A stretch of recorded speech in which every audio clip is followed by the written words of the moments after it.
एक साधक का सवाल है। उसने कहा है, भारत जी ऐसा कौन सा साधन है, कौन सा तरीका है जिसमें हम संसार में रहते हुए सुखी रहें। ये सवाल है। मतलब इससे ये शो होता है, और हर एक प्राणी सुख चाहता है, दुख नहीं चाहता। बाकी चाहत तो अलग अलग है। कोई कहता है मेरे को दूध पसंद है, कोई कहता है शराब पसंद है, कोई कह रहा है मेरे को मिर्ची पसंद है, कोई कह रहा है मेरे को पिकनिक करना पसंद है।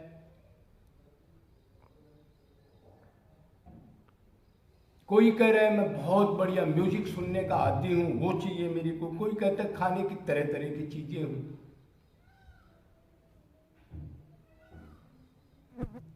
मतलब चाहत तरह तरह की है, लेकिन उनके बीच में एक चीज कौन सी है जो सबका एक ही है, वो है मैं दुखी ना हूं, मेरे को सुख मिलता रहे। ये चाहत कीट पतंगों, जरायुज, अंडज, सवदेज, उद्भिज, नादज, बिंदुज, स्थावर, जंगम, जलचर, खेचर, नभचर, इतने प्रकार से 84 लाख योनियों में पैदा होते हैं जीव, आते रहते हैं, जाते रहते हैं, लेकिन एक कॉमन चाहत है सबकी, सुख चाहिए। चोरी करेगा सुख के लिए। चोरी में क्या सुख मिलेगा जी? अरे धन आएगा ना, उससे सामान लेकर आऊंगा ना, इंद्रियों का, देखने, खाने, सूंघने का सुख की तलाश। कोई भी जीव हो, कीट पतंग हो, किसी भी योनि का हो, कोई जेर में पैदा हुआ, अंडे से पैदा हुआ, पसीने से पैदा हुआ, धरती फाड़ के पैदा हुआ, चलने वाला, स्थिर रहने वाला कोई हो, सुख चाहिए। तो वही सवाल इसने किया है, अब जी संसार में रहते हुए हम सुखी कैसे रह सकते हैं? तो संसार में भी लगभग 3 श्रेणियां होती हैं मनुष्यों की।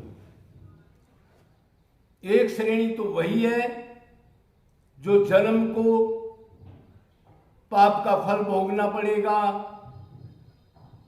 शास्त्र को, धर्म को ना मान के 5 इंद्रियों को सुख के लिए निरंतर धर्म विरुद्ध काम करके भी जो इंद्रियों को सुख को ही चाहता है, आगे पीछे इसका दंड क्या होगा नहीं जानता, और कोई कहता है तो मानता नहीं, तो उसका तो कोई मतलब नहीं, हो तो पशु है। बल्कि पशु से भी गया गुजरा है, क्यों? पशु में वो काम करेगा, वो नोट नहीं होंगे, इधर तो नोट भी हो रहे, इसका दंड भी मिलेगा। तो उनमें तो सुख का कोई मतलब नहीं है। एक दूसरी श्रेणी के सुख जीव होते हैं, वो थोड़ा सत्संग सुन लिया, कोई शास्त्र का अध्ययन कर लिया, थोड़ा बहुत भगवान की पूजा अर्चना कर ली, थोड़ा बहुत जीवों को सुखी करने के लिए कुछ दान दे दिया, कुछ किसी को, कुत्ता को, बिल्ली को, पक्षी को भगवान समझ के कुछ न कुछ देता रहा। अधर्म से धन नहीं कमाता, और उसको ये ज्ञान है कर्म का जो करेगा वो नोट होगा और फल मिलता है। ये नंबर 2 का जीव। इसको थोड़ा सा उस पहले वाले से सुख मिलेगा, मतलब उतनी टेंशन नहीं मिलेगी। एक होता है तीसरे नंबर का जीव, जो किसी सत्संग से, पिछले संस्कार से, ठीक कोई आचार्य उसको टकरा गया, उसके पुण्य कर्म से उसने भगवान की तरफ वो लग गया, भगवान में ही सुख है, भगवान ही तेरा है, नित्य निरंतर सब साथ छोड़ जाते हैं, लेकिन भगवान किसी योनि में भी तेरा साथ नहीं छोड़ता। और ये सामान भी दिया है, ये भगवान ने दिया है तेरे को। तू तो नंगा बुच्चा गर्भ से निकला था और क्या दशा थी, बुरी तरह रो रहा था। किस लिए? दुख में पड़ा था, चाहता सुख है। तो वो जान गए, वो आदमी सुखी है जिनको ये पता है अगर ये सामान इधर से भगवान ने दिया है तो कल उसका लड़का मरेगा तो वो कम दुखी होगा, उसको ज्ञान है अब ये तो होना ही था। आज तक अनंत योनियम मरते आए जीतते आए, ये ना मेरे अधीन है। भगवान की चीज भगवान ने ले ली, मेरा तो काम है कि अपने कष्टों से दूर होकर अपने अंशी से प्रेम करना, उसकी याद करना, उसका ध्यान करना, उसकी शरण में रहना। उन आदमियों को ज्ञान होने के बाद फिर उसका लड़का लोफर निकला है, वो आशा भी नहीं रखते पहले अगर ये लड़का आईएएस बनेगा, ये बहुत बड़ा मैनेजर बनेगा। उनको पता है ये कुछ भी बन सकता है कर्म के अनुसार, क्या पता ये लोफर बन जाए, क्या पता डकैत बन जाए, इसलिए वो आशा नहीं रखते। इसका मतलब वो आदमी थोड़ा ज्ञान में सुखी है, दुखी नहीं होते। कोई बीमारी आएगी, जलजला आएगा, कोई कैंसर लग गया, कोई एक्सीडेंट हो गया, टांग कट गई, तो उसको पता है ये पुराने कर्मों का ही जीव का फल है। लेकिन जीव सुधरना तो अब भी नहीं चाह रहा, पिछला भोगने के बाद भी संसारी की चिंतन करता है, संसारी की पदार्थों की अटैचमेंट, उन्हीं में सुख ढूंढ रहा है। मतलब उसका इलाज नहीं करना चाहता। तो उसको पता है ये प्रारब्ध का फल है, कभी नुकसान होगा, कभी करोड़पति बनेगा तो वो समता को प्राप्त हो सकता है, ज्ञान है उसको। और भगवान की शरण में भक्ति भी करता है, तो भगवान की शरण आने से माया की उतनी मात्रा में, जितनी मात्रा में भगवान में मन लगेगा, माया की चीजें कम दुखी करेंगी, माया जाएगी, ज्ञान का प्रकाश होने लग जाएगा और माया अंधकार दूर होने लग जाएगी। तो वो आदमी सुखी रह सकता है।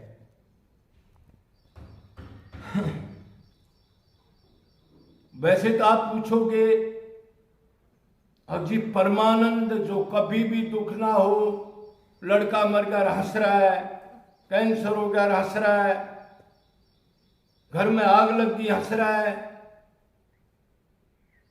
वो पोजीशन तो एक ही तरीका है। और वो क्या है? निज अनुभव में कहूं खगेसा, बिन हरि भजन कटे न कलेसा। वो तो भगवान से अनन्य निरंतर निष्काम प्यार करना है, मन से अपना मान के संबंधी को निरंतर उसका चिंतन करना है। खाली पूजा पाठ नहीं, चिंतन के साथ पूजा पाठ कर लो तो ठीक है। अब पूजा पाठ कर रहे हो और मन से संसारिक सामान मांग रहे हो या संसार की बातें सोच रहे हो, वो तो निरर्थक है। हर एक छोटा मोटा लेक्चर उसमें ये मन पर बड़ा जोर दिया गया है, ये भेजे में बैठ जाए खोपड़े में। अनंत टाइम से ये खोपड़े में नहीं बैठा अब तक। अब भगवान और भगवान का जो एरिया है आध्यात्मिक, उसमें सिर्फ मन की ही चीज नोट की जाती है। क्यों? वो सर्वज्ञ है, वो अंतर्यामी है, वो हरेक के हृदय में बैठा है। तो असली रास्ता तो एक ही है, बिन हरि भजन कटे ना कलेसा।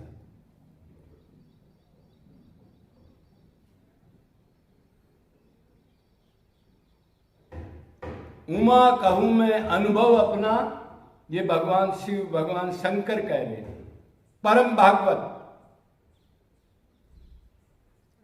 उमा कहूं मैं अनुभव अपना, सत्य हरि नाम जगत सब सपना। जैसे सपने में बड़े बड़े ख्वाब आते हैं, रूठे जो वैसा का वैसा फटीचर हालत होती है, ऐसे ही है। दिखता है लेकिन ग्राउंड पर सब दुख का जाल बिछा है। तो ये मोटी मोटी बातें हैं।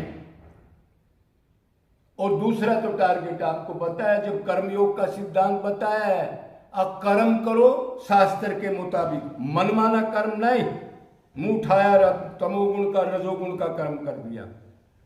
जो शास्त्र में लिखा है, जो कल्याणकारी कर्म है, और फल की इच्छा मत करो। लेकिन ये होना कठिन है, कहना आसान है, लेकिन ये भक्ति से और निष्काम सेवा से ये स्थिति आ सकती है। कर्म योग भी भक्ति के साथ हो तो बहुत टॉप चीज है। कर्म योग हल्की चीज नहीं है। वो स्थिति आ जाती है कर्म करते हुए हर समय भगवान का चिंतन, लेकिन संसार में रहते नहीं होगा। जैसे बाबा लोग कह रहे, साधना भक्ति में ही खूब कर्म करो, खूब पैसा कमाओ, लेकिन मन भगवान में रखो, ये नहीं होगा। ये तो सर्वनाश की जड़ है, वो स्थिति होती है। साधना भक्ति में तो छुप के ताकत बढ़ाने के लिए साधना करनी है, पहले नहीं निकलना, नहीं तो डूब जाएगा। तैराक नहीं, अभी दोनों काम नहीं करना। तो ये 3-4 बातें थी, और भी बहुत बातें हैं, लेकिन अगर इनको भी आदमी लेके चले तो कुछ उसको शांति मिल सकती है। क्यों? शरीर क्षण भंगुर है, चीज सारी क्षण भंगुर है। गया तो गया, ये अपना है ही नहीं, अपना था ही नहीं, फिर भी उसका कल्याण माने प्रभु। नुकसान तो हो गया, लेकिन हाथ पैर तो मेरे अब भी कोई एक्सीडेंट नहीं हुआ, ये आपकी कितनी कृपा है। और मेरे को रोटी तब भी पेट भरने की मिल रही है, अगर ये भी नहीं मिलती, कितनी कृपा है हे प्रभु। एक सेकंड में क्या हो जाए, मेरे अंदर क्या पावर है। आप ही धोखनी को, प्राणवायु को चलाते हो, ना तो मैं एक सांस भी नहीं ले सकता। भोजन का एक अन्न का टुकड़ा भी आप जठर अग्नि के रूप में, अगर उसमें अग्नि ना जलाओ तो कोई शरीर डेड हो जाए। क्यों? अन्न में कोष तो है। हर एक चीज में रिलायंस कृपा करके कर्म करे, और कर्म ज्यादातर उतना ही करे गुजारा का, बाकी असली कर्म करे जिसलिए शरीर मिला है। भगवान में मन लगा के भगवान को पुकारे, भगवान का ध्यान करे, दैवी देवताओं का ना करे, योग ज्ञान के चक्कर में ना पड़े।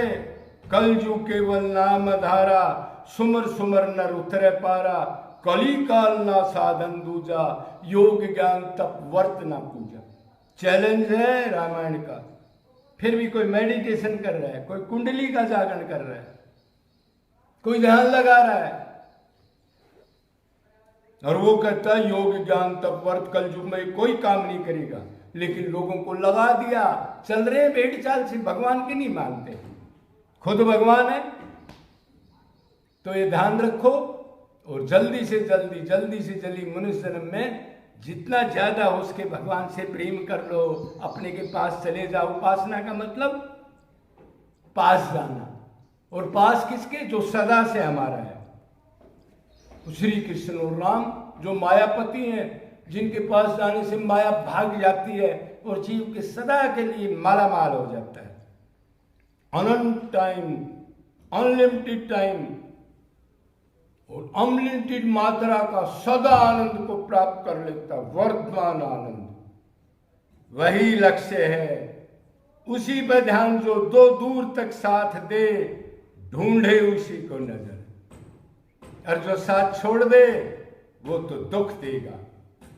संसारिक वस्तु हो, संसारिक लोग हो, संसारिक पदार्थ हो, छूटने वाली चीज कभी शांति नहीं। लेकिन अभी से समझ जाओ, 2 रोटियों का गुजारा है, भक्ति करो बस। मेन तो ये है, बीच की छोटी छोटी चीज आपको बता दी, उसको इतना ज्ञान से रख लोगे कि मेरा नहीं है, गुम हो गया तो 10 लाख थे उसमें तो 5 लाख का नुकसान हो गया, तो 5 लाख तो बचे, भगवान की बड़ी कृपा है। ऐसे उस दुख को थोड़ा सा सुख में बदल सकते हो।